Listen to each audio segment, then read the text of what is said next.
ginagawa ko dati bago ako mag-B-Mobile, nagtitinda ako ng asin sa palengke, nagkakatay ako sa gabi ng baboy, as matador. Then pagka may mga opportunities na may magpapagawa ng bahay, nagko-construction ako para maibsan ko yung pangangailangan. Lalo na may 3 akong anak, hindi ganun kadali ang kumita ng pera sa Pilipinas. Nung napunta ako sa Qatar, ni-repair ako ng mother ko dun sa kakilala niya. So doon, ang unang 2 taon ko, taga-timpla ako ng kape. Pagkatapos ko ng trabaho, nagko-computer ako. Gusto kong makausap yung pamilya ko na nasa Pilipinas. So nung nakita ko ng amo ko na may potential ako, doon niya ako pinag-aral. Hanggang sa makakapag-aral ako ng pagiging secretary. So ako ang naging personal secretary niya.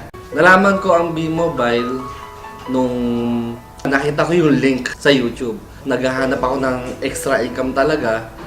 So tinry ko lang, kinilik ko lang yung link na yon. Nakita ko yung high friend video. So doon, nakita ko na kikita talaga ako sa business ng B-Mobile. So nung nagtatrabaho ako as secretary, nakakita ko ng chance na gawin ng B-Mobile. So imbis na sa Facebook, nagpa-posting ako ng ito ang kinain ko sa umaga, ito kinain ko sa gabi, ito yung pinuntahan namin nung araw na yon. Pinalitan ko ng business, yung B-Mobile.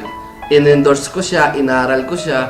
So maganda naman yung naging kinalabasan sa akin. Kahit na galing ako sa trabaho, tuloy-tuloy pa rin yung paliwanag ko kahit madaling araw. Number 1 na kalaban is yung puyat. Pero binaliwala ko yon kasi nga nalilibang ako sa ginagawa ko. Target ko talaga mawala yung homesick ko dahil gusto ko na umuwi. Gusto kong makasama yung pamilya ko. Sa una, nahihirapan ako kasi wala namang trabaho madali.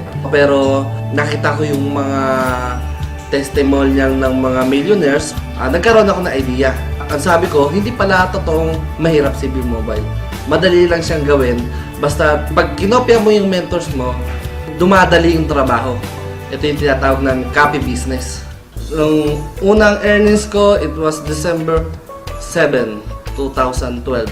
Ang unang check ko, tinrabaho ko siya ng 3 months, 100,000 per check ko. Nung umuwi ako sa Pilipinas, bilang OFW, ang naiwi ko lang noon is 5,000.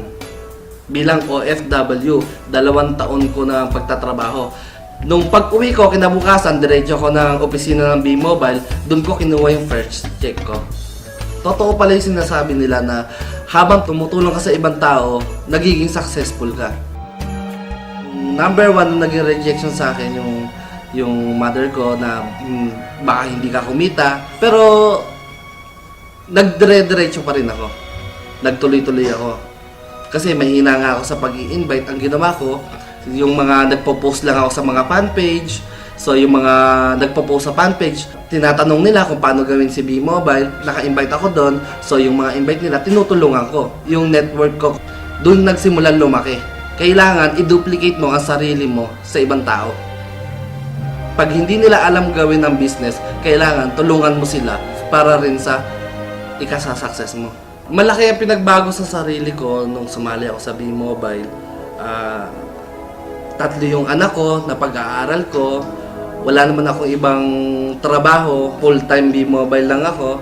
Ang binago niya, nababayaran ko na yung bill ko sa tubig, sa kuryente. Nakabili ako ng motor. Nakabili ako ng owner. Mapapayo ko sa mga members ko, kailangan tuloy-tuloy lang sila. Kung baga, wag silang magkukwit, number 1. Natural sa tao yung panghinaan ng loob. Pero yung magkukwit ka, panghabang buhay mo nang dadalhin yan. Pag ikaw ay sumali sa B-Mobile, ibig sabihin may pangarap ka. Kung ikaw ay walang pangarap, huwag mo nang gawin ang business na to. Sa lahat ng gustong sumali, subukan nyo lang, hindi naman masama. Copy business lang, kopyahin nyo lang kung ano yung ginagawa ng upline nyo. Wala namang ibang pupuntahan kundi success pa rin. Sa nag-invite sa akin, kundi dahil sa kanya, hindi ko makikita tong business na to. Maraming salamat sa iyo dahil malaki talaga ang binago ng B-Mobile sa buhay ko.